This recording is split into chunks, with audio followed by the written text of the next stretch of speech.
বাছুরের জন্মের পর বাছুরের নাভির বিশেষ যত্ন নিতে হয়, না হলে বাছুরের নাভিতে পোকা দিতে পারে এবং বাছুরের নাভিতে হার্নিয়া হতে পারে। বাছুরের জন্মের পর বাছুরের নাভিতে আপনারা ভার্ডিন ভেট 10, পভিডিন অথবা জেনসন ভায়োলেট যে কোনো একটি জীবাণুনাশক দিতে পারেন।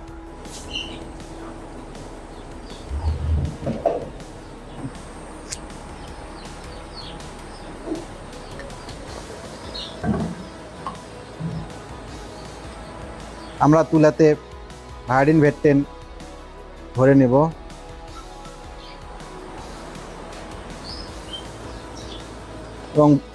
এবং বাছুরের নাভিতে ভালোভাবে দিয়ে দেব।